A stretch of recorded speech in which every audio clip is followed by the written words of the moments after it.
Okay. All right. Hey, guys. So we're doing the memory chapter, and this actually is really good because this is the stuff I kind of talk to you about when you're talking about, or when I'm talking to you about studying and study tips and how you should be studying. I don't know. Maybe this should be done earlier. I don't know, but we'll see. So with this whole entire thing, we're looking at how memory, let's just skip this. Memory basically is like a computer, right? So you take information in, we process it, we encode it, which allows us to put it into various level of our memory, and we store it, and then we get it later on when we need it, whatever that memory is. So for you guys, it would be all of this information for the AP Psych exam that you're taking in May, right? You're not allowed to forget anything, so therefore you have to have that information stored so that you can retrieve it later. So how do we do this? Well, when we encode information, we're talking about how we put information into these various memory stores, right? So we have to pay attention, first of all. So if you're completely focused on something, when you read, if you're really focused on what you're reading, then this is more likely to be stored in your memory as opposed to someone who you just happen to pass on the street, or that checkout person at the supermarket or wherever you are, unless you know them, but only because it's usually a very quick interaction and we're not always completely focused on it, right? So like if you're really focused on your cell phone and you're in a class, you're not focused on what the teacher's saying. So that's when I hear things from students like, we never went over this, or I didn't get that. It's because we really can't multitask. Human beings are not meant to multitask. All we can do is switch from one activity to the next and then give our brains that full attention on whatever that one activity is, which is why you shouldn't be texting and driving or on the phone and driving, right? So I'm going to just kind of skip along. So Craik and Lockhart, these guys it's actually Craik, Lockhart, and Tolding. These guys did studies in the 70s about levels of processing. So it's how we're storing information at different levels, and the way that we do it ensures a deeper meaning and a longer, like it's going to stay in your memory for a longer period of time, depending on how you encode it, right? So first we have structural encoding, right? This right here, structural. It's the most shallow type of encoding. So it literally is like the shapes of the letters. Are they uppercase or are they lowercase? That kind of thing. Then we have phonemic, right? Intermediate. So you think of it like Hooked on Phonics worked for me, that kind of thing. So phonics, phonemic, the sounds of the words. So rhyme, did they rhyme? Cat, bat, rat, hat, like that.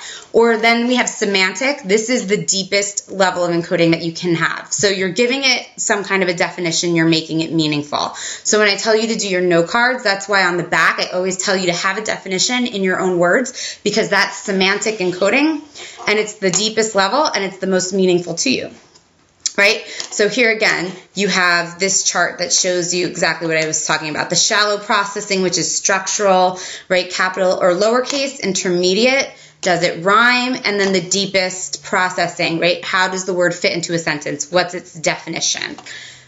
Okay. And again, this is just showing us that in studies that have been done, the highest percentage of people remembering information or retaining the information was the semantic encoding. So look at that. See, all the way up to 80%. That's phenomenal. So you really should be looking at those definitions that you've created for your notes. All right, so when we improve our memory, the first thing we want to do is elaborate. So this is some of the stuff that I kind of tell you to do when studying. So you elaborate on the information. So you want to think of an example. You want to think of an example that's meaningful to your life. So when we talked about conditioning and all that stuff in the learning chapter, yeah, we could talk about rats and dogs all day long, but you're not a rat in a cage, and cheese probably isn't going to be a good enough reward for you. But at the end of the day, if I make it a little bit more meaningful to you, that, you know, if your mom gave you $100 every time you cleaned your room, okay, that right there, now all of a sudden it's an example that you can kind of relate to a little bit more. Visual imagery, right? So here we're putting a picture to represent the definition of it. All right. And then our self-referent encoding is we're making it personally meaningful. So again, this sort of kind of plays on elaboration. So when I tell you make examples for your note cards, something meaningful to your life that you'll understand. So, okay, so maintaining information in our memory. We have 3 types of memory stores: sensory, short-term, and long-term memory, right? So our sensory memory is, like, if you're playing with Sparkler and you get that little, like, what is that?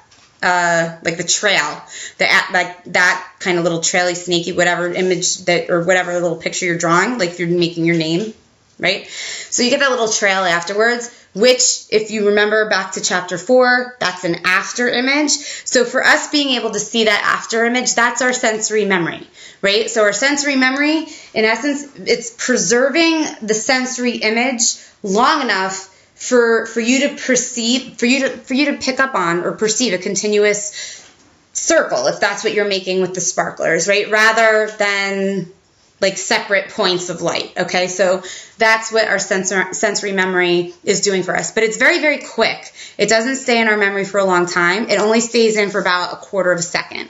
So we want to try to move things along if it's that important to us. So our short-term memory, this can maintain information in our memory that's unrehearsed for up to about 20 seconds. Long-term memory is the one we really want to focus on, especially if it's terminology and stuff like this for the exam. We want to keep it in our long-term memory. This is infinite. We have an infinite amount of memory stored. It's an unlimited capacity, and this information, if put into long-term memory properly, can stay there for years, right? There's not going to be any issues with you not having that. Like, 2 + 2 = 4. Okay. Okay. So here, when we talk about our sensory memory, George Sperling did this.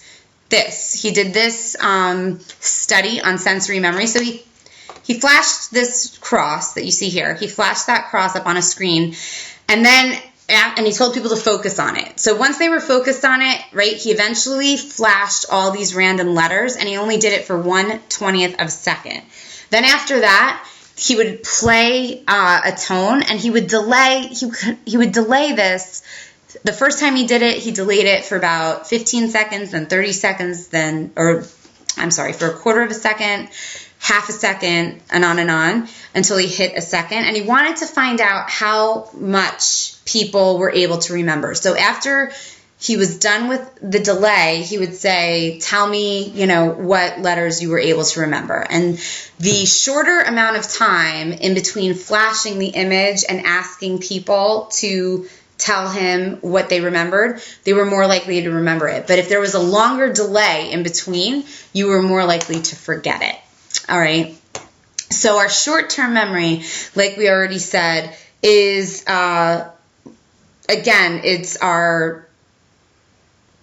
we're not going to keep any information there for more than 20 seconds. Okay. So this is very limited, whereas long-term memory, it's unlimited. Short-term memory is limited. So our short-term memory, the magic number here is 7 ± 2. So what does that mean? That means that when we, for example, as human beings, we're just not capable of memorizing anything longer, let's say if we're talking about numbers, longer than 7 digits. So that's like phone numbers, right? With phone numbers, we don't remember it like 732 billion. Like, we don't memorize it like that. We remember it in chunks. So we chunk it. So we have the first set of 3, 732 as an area code, right?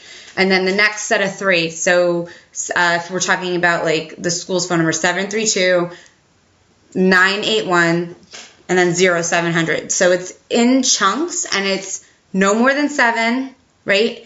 And that's like the magic number for us to remember. It's easier for us to remember that. Same thing with social security numbers. We do 1, 2, 3, 4, 5, 6, 7, 8, 9. Like, that's how we kind of group things together. Again, this is only going to be for 20 seconds unless we rehearse it, right? So what do we have to do? Rehearsing the information. So rehearsing the information is the same way actors and actresses rehearse their lines to get ready for a movie. The way you need to rehearse this to get ready for your AP exam that happens in May. You can't just glance at something and think, okay, got it. Cramming, as much as we love to think this works, really doesn't. It's not for the long term anyway. It's going to stay with you maybe for a short while, but it's not going to stay with you for the long term. So with rehearsal, you have to repeat it over and over and over and over again. And then eventually it embeds itself in your memory. So that's like when I tell you to use the note cards, you want to look at the definition, you want to repeat it over and over and over again, and then move on to the next one. You want to go back and quiz yourself to see if you have that deeper meaning. And then at the end of the week, you want to quiz yourself again to see if you could still remember what the meaning of that term is, right? And that's what rehearsal is. Literally saying something repeatedly, right? And eventually you could do it like that, like without even having to think about it. Okay. So here, there was the study on short-term memory. So again, it was the same thing that we had, like the signal that they would let them know that the trial's about to begin. They would shoot up, like they would simultaneously flash 3 letters and a 3-digit number. They would then ask, like if this 547 was the number they flashed, they would ask the subject to start counting backwards by 3s from the number that was flashed up on the screen initially. Then after a certain amount of time, anywhere between 3 and 18 seconds, they would ask the subject to report back what the letters were that were connected with those numbers. And again, they found that the shorter amount of time in between, the more likely they were able to remember the letters. The less, like if there was a lot of time in between, they were more likely to forget. So that's why they say that short-term memory is, without proper rehearsal, no more than about 20 seconds. All right, so short-term memory versus our working memory, right? So our short-term memory, again, what they said was that there was a loss. Okay, so decay, we haven't gotten there yet, but a loss of information, again, because we're not properly rehearsing it, so we really kind of have to do that. But again, decay is this concept that if we don't use it, we lose it. So if you're not talking about it, if you're not thinking about it, like if you take a language and then you haven't thought about that language in years, you're going to absolutely lose the information, right? So Alan Badley said that there are 3 components of working memory. So we have, and also what he said about our short-term memory is that it's basically categorized into a working memory with broken into these 3 component parts. So the 3 component parts are as you see here. So we have our phonological rehearsal loop, which is exactly rehearsal, like I said, repeating the terminology over and over and over and over again. The visuospatial sketch pad is when we visualize in our heads, like if you wanted to rearrange your bedroom, if you're at the furniture store, you're able to visualize in your head your bedroom and sort of see where everything is in your room, that kind of thinking. And then our executive control system is allowing us to switch our attention and our focus as we need to do it, as necessary, right? So we're not good at multitasking. Multitasking a myth. You're switching your attention from one activity to the next, and your executive control system is what is allowing you to do it. So oftentimes I will flat out tell people if they come up and talk to me while I'm typing something, I'll tell people all the time, wait, hold on, I'm not paying attention to you right now. And it's not meant to be rude, it's just simply the truth. Anyone who knows anything about memory knows that if I'm focused that much on what I'm doing, I'm not really listening to you. Which is why oftentimes if you go ask your parents to go to a party or take the car or something while they're doing something else, they might say yes because they have no concept of what you're actually asking them to do. So here, so then we have our long-term memory, right? And so our long-term memory was initially thought to be largely semantic, where we're taking that information, giving it meaning, and then it lasts in our long-term memory. With this, we have, let me see something. I think I might be getting ahead of myself.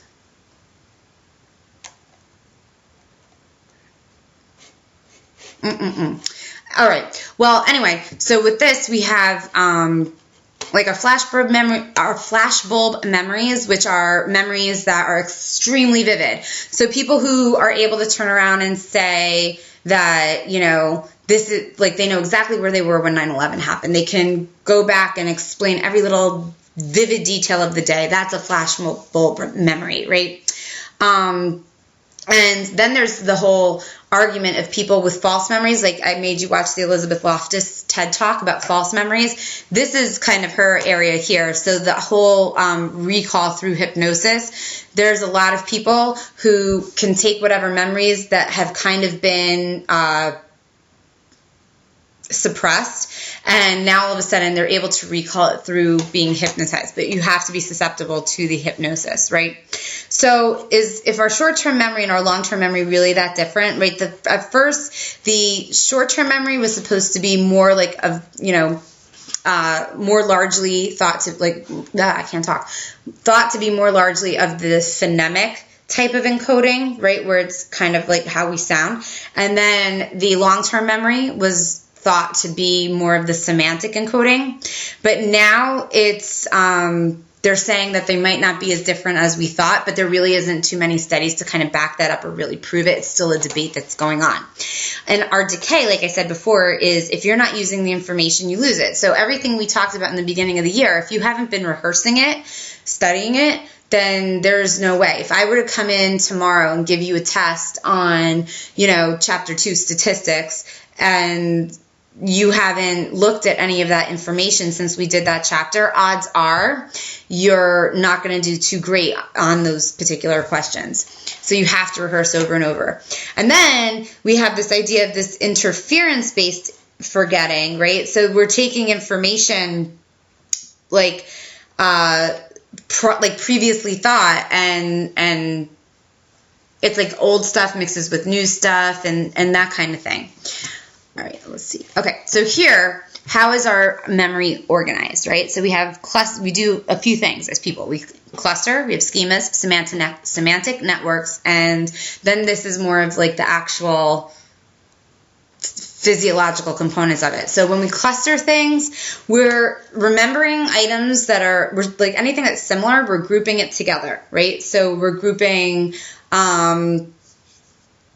professors together, and then we group all the jocks together, and then we take all the cheerleaders and we group them together. So that's clustering. Our conceptual hierarchy is classifying these items, right? So now all of a sudden we're not just memorizing rocks or minerals, we're breaking it down into sedimentary rocks, and then we have granite or whatever different types of stuff we've got going on. So that's our conceptual hierarchy. The schema is everything based on our prior experience. So if you were to be shown a picture of a professor's office and it was flashed on the screen for about 30 seconds and then it was to go away, you would probably tell me that you remember all things that are typical of being in a professor's office, right? Things like a desk, a chair, books, a lamp, stuff like that. But if I had random stuff mixed in that picture, like a wine bottle, a tennis racket, things like that, odds are you're not going to recall that because it doesn't fit into your schema of what a professor's office should look like. Our semantic networks, you guys do this a lot in English, right? I don't have a picture of it. You do where like you start off with one concept, right? One concept or term. Let me see. Yeah, you start off with like one concept, like right here in the middle. Let's say that's like fire engines, right? And then we connect it and saying, okay, fire engines makes me think of the color red. So we kind of connect that off over to here. The color red makes me think of roses. So that connects over here. So it's all things that are like concepts that end up getting linked together in some kind of a way. Our connectionist network, also known as our PDP models, right? This here is that we have neural networks that resemble, we have computational networks that resemble neural networks. So it's this idea that the memories, when they go through our brains, are essentially going along a pathway that's the same as a neurotransmitter would, that enables us to remember the information that we're storing.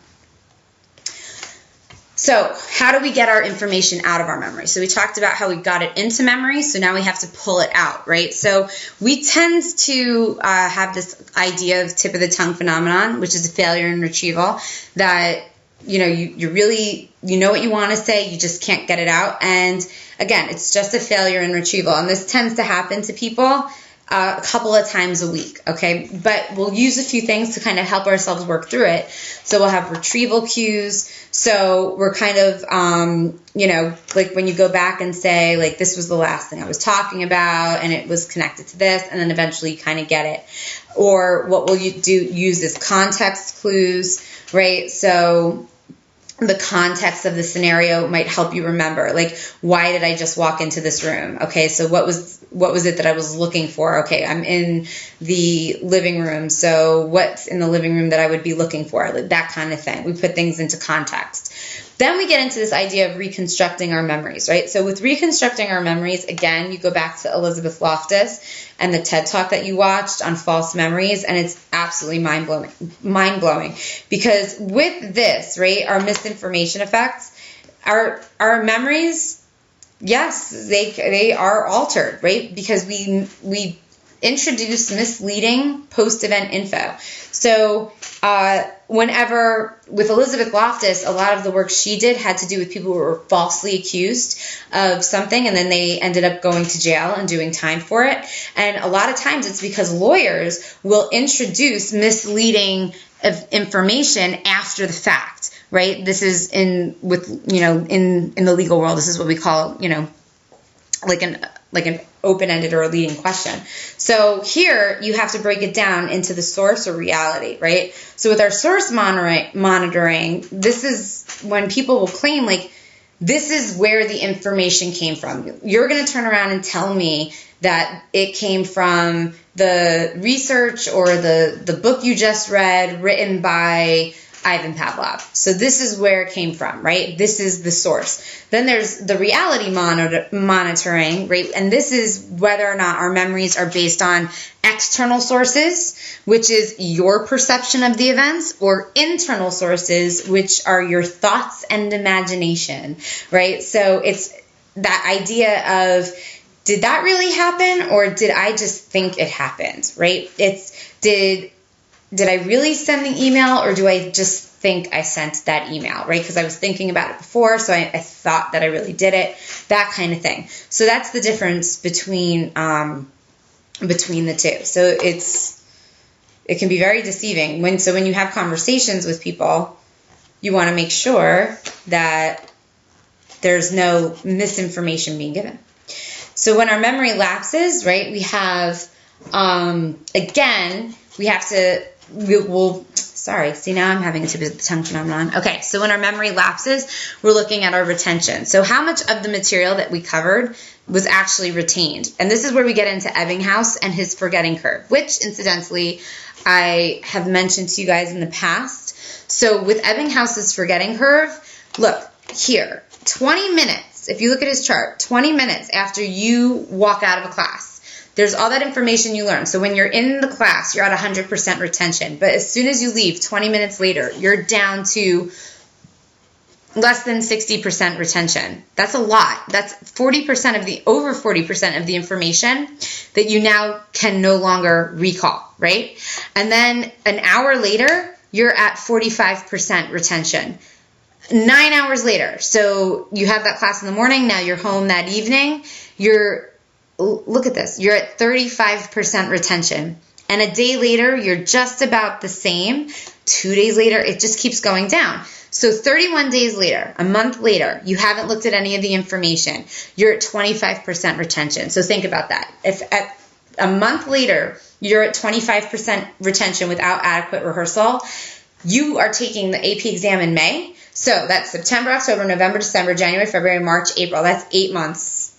So you're like, forget it. So you might as well just give up, because there's no shot that you're going to suddenly remember everything or cram everything in to this last minute cram session if you haven't really looked at any of the information at all. So this is where adequate rehearsal comes in, right? So now again, here, let me show you the other side. So with recognition and recall, you're going to do better. Odds are you're going to do better on any multiple choice test given to you, because that's a recognition test, right? So look at this.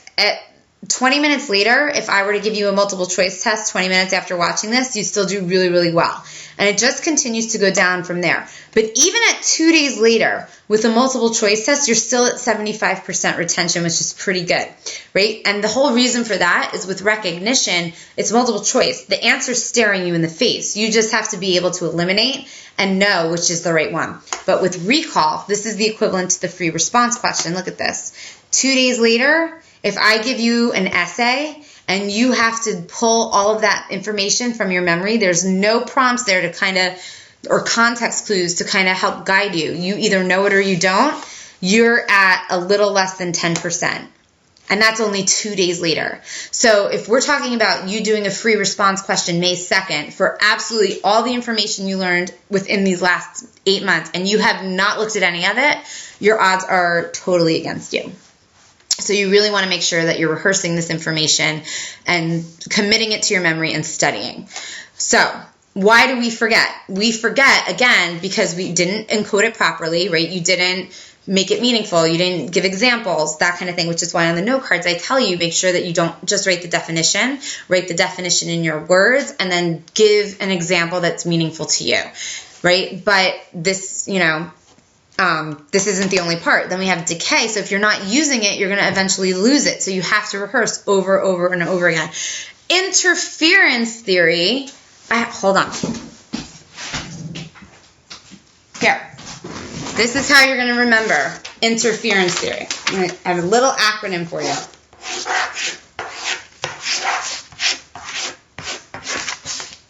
Yep. This is it right there. Do you see that word? Don't be perverts. Porn. This is how you're going to remember interference theory. Porn. Not the way you think of it. Porn. Proactive, old, retroactive, new. Right? Because that's what interference theory is. So, proactive interference is when proactive, old. The old information you learned is interfering with the new. Retroactive interference, retroactive, new. The new information is interfering with the old. Don't be like one of my students a couple of years ago who sat for the exam and was like, I totally remembered porn. I just didn't remember what it meant. You gotta be kidding. All right. So that's my little helpful hint for you today. Aside from that, see, so here, retroactive interference, right? New learning interferes with the old, right? Proactive, old interferes with the new. So therefore, proactive, old, retroactive, new leads to porn. Okay. Let's move on. Let's go through this. Okay. Then we get to retrieve. We're still talking about retrieval failure. So we have a couple of terminology that you guys have to kind of remember. So we have our encoding specificity. Did I not tell you? No. Okay. So encoding specificity. So here, the value of a retrieval cue depends on how well it corresponds to the memory code. So if you're trying to retrieve information, it has to correspond to how well you encoded it into your memory, right? And then we have our transfer appropriate processing. So memory performance is not only determined by the depth of processing, but by the relationship between how information is initially encoded and how it's later retrieved. So again, it's how are we, not just, it's how well we were able to encode that information and put it into our memory, and then that's going to lead us to how well we're going to be able to retrieve it later on. Then we talk about repression. So repression you already know a lot about because of, or maybe not, but because of Freud, right? Repression is his kind of thing, where we're taking these memories and putting it into the unconscious and keeping there. So here, this kind of goes to this slide, where they're talking about all of these people who were claiming to be abused, and a lot of people were wrongfully imprisoned because years later, people are saying that the memories were repressed and this is something that happened. And then it became a big controversy as to whether or not these memories were real or if they were just an illusion or, something that they kind of put together because of a misinformation effects kind of thing. And this, again, is where a lot of Elizabeth Loftus' work comes into play, which you saw as long as you watched the TED Talk. Okay? All All right, and then again, this is a whole study that was done on false memories, but not by Elizabeth Loftus. This is by Rodiger and McDermott who did this study. So here's the sample, the percentage of the sample population on the side, and they just did it with words. So they're looking at words that were on lists that people previously studied and how well they remembered unrelated words and how well they would or how they would talk about words that were related, but they were not on the list that they were to study, okay? So this kind of gets into this idea of false memories. We think something's there. That would be this graph here, but it wasn't. It was never part of anything. Okay, the physiology of memory. So the physiology of memory is just simply, this is real simple, is that we have the biochemistry of this. So here with the biochem, again, specific memories depend on biochemical changes that are going to occur at specific synapses. So that's what's happening here, right? There's an alteration in the synaptic transmission. So again, the hormones are going to modulate this, and then we have protein synthesis, right? So with our protein synthesis, is like we have to have adequate protein synthesis in order to help our memory. So taking drugs or medications that interfere with protein synthesis impairs our long-term memory storage. Also with biochem, adrenaline can facilitate memory formation, and this will happen by modulating activity in the amygdala, right? With our neural circuitry, right? Again, here we have reusable pathways in the brain. So it's the same, the memory's taking the same pathway over and over, which is why we're able to remember that, right? But again, the studies show that it may be possible to map out specific neural circuits that correspond to some types of specific memories. So that, again, that one specific pathway corresponds to that memory alone. And on and on and on it goes. All right. And again, the anatomy, these are all the major parts of our brain that are involved in helping us create and store memories, okay? This is the dentate gyrus, is the part of the hypothalamus that's going to be specific to memory storage, right? And here you go. Here you can see the amygdala, the cerebellum. You guys know all this. There's no reason for you to not know any of the things on this particular chart. Okay, and here they're showing you where the various parts of your brain, where like the your executive control system is located here, and this is the left hemisphere, right? Your phonological rehearsal loop, and on it goes. All right, and then we have. Oh, I didn't talk about retrograde versus anterograde amnesia, right? So retrograde versus anterograde amnesia. Retrograde amnesia is when we're forgetting all of the events, like all of our past events, anything that happened, like 50 First Dates, right? She had anterograde amnesia. She couldn't create any new memories. She remembered all of the old stuff, nothing new. And retrograde amnesia would have been the opposite. If she couldn't remember any of her life before the accident, but she can remember everything that's happening right now, okay? So 50 First Dates was anterograde amnesia, right? She couldn't remember the new. She was able to remember the old. The Vow was retrograde amnesia. She couldn't remember the old, but she remembered the new. She couldn't remember her husband. That was sad. Okay, then we have our memory systems, right? So we go down, here's the chart that shows all of that, right? So we have our declarative memory. This is going to be all factual. Non-declarative are like riding a bike, skills that you've learned. Declarative gets broken down into semantic and episodic. So semantic, again, is that you know that Lincoln's on the penny, that kind of thing, general knowledge. And our episodic is that really personal information that's meaningful to you and that you put it there, right? Like your first kiss or the prom, that kind of stuff. Graduation, all of that would go into your episodic memory.